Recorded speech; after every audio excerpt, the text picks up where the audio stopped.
Welcome student. আজকে আমি কিছু এমসিকিউ প্রশ্ন নিয়ে তোমাদের সঙ্গে আলোচনা করব। তোমরা যারা ক্লাস 10-এর স্টুডেন্ট, অর্থাৎ 2025-এ তোমরা যারা মাধ্যমিক পরীক্ষা দেবে, তোমাদের জন্য আমি বিভিন্ন রকমের মক টেস্টের সিরিজ তৈরি করছি। অলরেডি তোমরা আমার ভিডিও লিস্টে গেলে বেশ কিছু ভিডিও পাবে, যেখানে বিভিন্ন রকমের এমসিকিউ কোয়েশ্চেন বা শূন্যস্থান পূরণ এই রকমের কিছু প্রশ্ন আমি তোমাদের সামনে নিয়ে এসেছি। আজকে আমি যে মক টেস্ট সিরিজটি নিচ্ছি সেটা হচ্ছে পর্ব 13তম পর্ব। এর আগে অলরেডি আমি 12টি পর্বের বিভিন্ন ভিডিওতে কোনোটাতে এমসিকিউ, কোনোটাতে শূন্যস্থান পূরণ, এরকম প্রশ্ন আমি তোমাদের সামনে নিয়ে এসেছি। আজকে কয়েকটি প্রশ্ন তোমাদের সঙ্গে শেয়ার করব। এছাড়াও বিভিন্ন সময় বিভিন্ন ধরনের প্রশ্ন নিয়ে আসবো। সেটা এমসিকিউ রিলেটেড হতে পারে, সেটা হতে পারে শূন্যস্থান পূরণ রিলেটেড, বাম স্তম্ভ ডান স্তম্ভের ম্যাচিং হতে পারে, সত্য মিথ্যা বা এসএকিউ টাইপের কোয়েশ্চেন হতে পারে। এরকম কিন্তু প্রশ্ন আমি বিভিন্ন ভিডিওতে নিয়ে আসব। তোমরা যখন আগামী বছর মাধ্যমিক পরীক্ষা দেবে, এই ভিডিওগুলি, এই প্রশ্নগুলি তোমাদের খুব কাজে লাগবে। তাহলে শুরু করা যাক ভিডিওটি। আমি এক একটি প্রশ্ন পড়ব এবং মাঝখানে কিছুটা সময় পজ রাখবো। তোমরা উত্তরটি করবে এবং উত্তরটি করে নেওয়ার পরে সর্বশেষ মিলিয়ে নেবে যে কতগুলি ঠিক হলো এবং কতগুলিকে সংশোধন করতে হলো। আমি আজকে 4টি প্রশ্ন তোমাদের সামনে নিয়ে আসছি। ওকে, তাহলে শুরু করা যাক। প্রথম যে প্রশ্নটা আমি রেখেছি তোমাদের জন্য সেটা হচ্ছে কি, সরি, নিচের দেওয়া তথ্যগুলি ভালো করে পড়ো।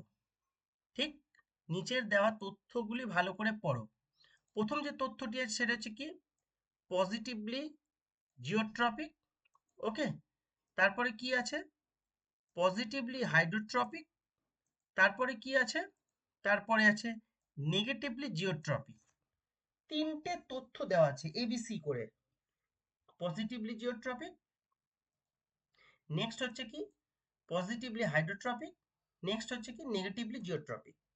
ঠিক, এরপরে কিন্তু প্রশ্নটি শুরু হচ্ছে। ঠিক আছে, এবার প্রশ্নটি শুরু হচ্ছে। প্রশ্নটি কি, প্রশ্নটি হচ্ছে উপরিউক্ত তথ্যগুলির মধ্যে কোনটি অথবা কোনগুলি প্রাথমিক মূলের ক্ষেত্রে প্রযোজ্য। তিনটে যে তথ্য দেয়া রয়েছে সেই তিনটে তথ্যের মধ্যে কোনটি বা কোনগুলি প্রাথমিক মূলের ক্ষেত্রে প্রযোজ্য। ঠিক, এসি, বিসি, এবি এবং সি, তিনটে অপশন আছে। অর্থাৎ এই তিনটের মধ্যে কোনটি বা কোনগুলি প্রাথমিক মূলের ক্ষেত্রে প্রযোজ্য। তোমরা উত্তরটি করো, আমি কিছুক্ষণের মধ্যে উত্তরটি বলে দিচ্ছি। আশা করি তোমরা উত্তরটি করে ফেলেছ। এই ক্ষেত্রে যে উত্তরটি সঠিক সেই উত্তরটি হচ্ছে কি অপশন গ, যেটা এ ও বি। ঠিক আছে, বেশ। আমরা এবার পরবর্তী যে প্রশ্নটি আছে, আমরা সেই পরবর্তী প্রশ্নে যাব। পরবর্তী প্রশ্নটা আমরা কি দেখতে পাচ্ছি, 1.2, আচ্ছা প্রশ্নটা কেটে যাচ্ছে, আমি একটু স্লাইডটা নিচের দিকে নামিয়ে, আর একটু নামাতে হবে। ওকে, কোয়েশ্চেন নাম্বার 1.2 এখানে পরিষ্কার বোঝা যাচ্ছে। কি বলা হচ্ছে একটু ভালো করে দেখো প্রশ্নটি।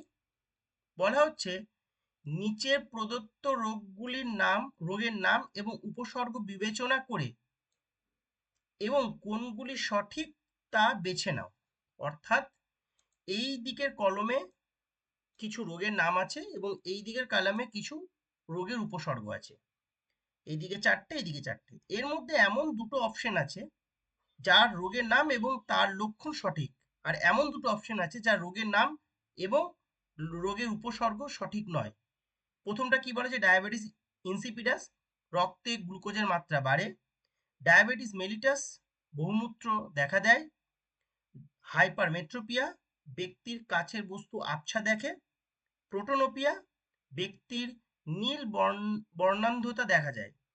তাহলে এই দিকে এমন কিছু দুটো রোগ আছে যার এই দিকের লক্ষণের সঙ্গে ঠিক নয়, আর এমন দুটো রোগ আছে যার সঙ্গে উপসর্গগুলি ঠিক আছে। এই অপশনটাকে বেছে নিতে হবে। ক 1 এবং 4, খ 1 এবং 3, গ 2 এবং 3, ঘ 2 এবং 4। এই যে চারটা অপশন আছে ক খ গ ঘ, এই চারটের মধ্যে কোনটি হবে তোমরা উত্তরটি করো। আমি কিছু মুহূর্তের মধ্যে উত্তরটি তোমাদেরকে বলে দিচ্ছি। আশা করি তোমরা করে ফেলেছো। এই ক্ষেত্রে যে উত্তরটি সঠিক সেই অপশনটি হচ্ছে কি অপশন গ 3, 2 এবং 3। এই 2 এবং 3, এই দেখো এই দুটো হচ্ছে সঠিক, বাকি দুটো মানে 1 এবং 4 এই দুটো হচ্ছে ভুল। অর্থাৎ 2 আর 3 এ কি বলা হচ্ছে দেখো, 2 এ ডায়াবেটিস মেলিটাস, ঠিক আছে। নেক্সট হচ্ছে কি, নেক্সট হচ্ছে হাইপারমেট্রোপিয়া। ওকে, তাহলে এই দুটো লক্ষণ ঠিক আছে, বাকি যে দুটো রয়েছে সেই দুটো কিন্তু সঠিক নয়। তাহলে এখানে সঠিক উত্তর হলো অপশন গ। আমরা এবার চলে যাব ঠিক কোয়েশ্চেন নাম্বার 3 তে। ওকে, কোয়েশ্চেন নাম্বার 3 আমরা কি দেখতে পাচ্ছি দেখো, 1 এবং 3 এবং 4 দুটোই দেখা যাচ্ছে। আজকে চারটে প্রশ্ন তোমাদের সঙ্গে আলোচনা করব বলেছি, দুটোই দেখো। আমরা এখানে যেটা দেখতে পাচ্ছি সেটা হচ্ছে কি 3 নম্বর কোয়েশ্চেনে, মানুষের গমনে দেহের ভারসাম্য রক্ষায় সাহায্য করে কি? কেমন, মানুষের গমনে দেহের ভারসাম্য রক্ষায় সাহায্য করে কি? লঘু মস্তিষ্ক, পন্স, অন্তঃকর্ণ এবং ক এবং গ, মানে এটাকে বলা হচ্ছে এবং এটাকে বলা হচ্ছে। মানে এখানে যদি আমরা বলি লঘু মস্তিষ্ক এবং অন্তঃকর্ণ, তোমরা উত্তরটি করে নাও। আমি কিছু মুহূর্তের মধ্যে উত্তরটি বলে দিচ্ছি। মানুষের দেহের ভারসাম্য রক্ষায় সাহায্য করে কি গমনের সময়? আশা করি তোমরা করে ফেলেছো। যে উত্তরটি সঠিক সেটা হচ্ছে কি এই ক্ষেত্রে অপশন গ, ঠিক আছে, অপশন গ সঠিক। অর্থাৎ কি লঘু মস্তিষ্ক এবং অন্তঃকর্ণ, মানে অন্তঃকর্ণ সাহায্য করে এবং লঘু মস্তিষ্ক সাহায্য করে। তাহলে আমাকে এটা হচ্ছে এটা সঠিক অপশন, ঠিক। বেশ, নেক্সট অ্যান্ড লাস্ট কোয়েশ্চেন, আজকে যেটা আমরা আলোচনা করছি তার লাস্ট কোয়েশ্চেন সেটা হচ্ছে কি, তুমি সাইন্যাপসিস পর্যবেক্ষণ করছো বা করতে নিচের কোন নমুনাটি ব্যবহার করবে? মানে সেল ডিভিশন থেকে প্রশ্ন, যে তুমি সাইন্যাপসিস পর্যবেক্ষণ করছো মাইক্রোস্কোপের তলায়, এবং সাইন্যাপসিসকে পর্যবেক্ষণ করতে তুমি কোন নমুনাটি ব্যবহার করবে? এখানে এইটা হচ্ছে খুব গুরুত্বপূর্ণ একটা ওয়ার্ড, সেটা হচ্ছে কি সাইন্যাপসিস। এই সাইন্যাপসিসটা আমরা কখন দেখতে পাই? সাইন্যাপসিসটা আমরা দেখতে পাই মিওসিসে। মিওসিস সেল ডিভিশনে দেখা যায়। তার মানে আমাকে মিওসিসকে পর্যবেক্ষণ করতে গেলে, তোমরা পড়েছো মাইটোসিসে কোথায় সংগঠিত হয়, মাইটোসিস কোথায় হয়, মিওসিস কোথায় হয়, তোমরা প্রত্যেকেই জানো। আগেও আমি বিভিন্ন ভিডিওতে তোমাদের বলেছি। সেটা হচ্ছে কি, এখন বর্তমানে মাধ্যমিকের যে কোয়েশ্চেনের প্যাটার্ন তা কিন্তু গতানুগতিক প্রশ্ন নয়, মানে এটা কোথায় হয় এটা কোথায় দেখা যায়, বিষয়টা সেটা নয়। তোমাকে একটু ভালো করে পড়ে বুঝে উত্তর করতে হবে, মানে অ্যাপ্লাইড সাইড, যেটাকে আমরা বলি অ্যাপ্লাইড সাইড বা স্কিলড। তোমাদের কি দক্ষতা তৈরি হলো, কি জ্ঞান তৈরি হলো, সেটাকে কিন্তু প্রশ্নের মাধ্যমে যাচাই করা হয়। এখানে কিন্তু এরকম এরকম প্রশ্ন নেই যে কোথায় সংগঠিত হচ্ছে, কিন্তু এমন চারটে এখানে দেওয়া আছে, যেমন চুল, ফুলের কুঁড়ি, পাতা, পেঁয়াজের মূল। এই যে চারটের মধ্যে কোনটাতে আমরা সাইন্যাপসিস দেখার জন্য নমুনা হিসেবে ব্যবহার করব? তাহলে আমাকে মিওসিস দেখতে হবে, মিওসিস কোনটাতে হয় তোমরা উত্তরটি করো, আমি এক্ষুনি বলে দিচ্ছি, সেটা দেখলেই বুঝতে পারবে। আমরা মিওসিস দেখতে পাবো কোথায়? ফুলের কুঁড়িতে। কেমন, এই যে ফুলের কুঁড়ি, এই ফুলের কুঁড়িতে কিন্তু আমরা কি দেখতে পাবো? মিওসিস দেখতে পাবো। তাহলে এখানে যেটা সঠিক অপশন সেটা হচ্ছে ফুলের কুঁড়ি।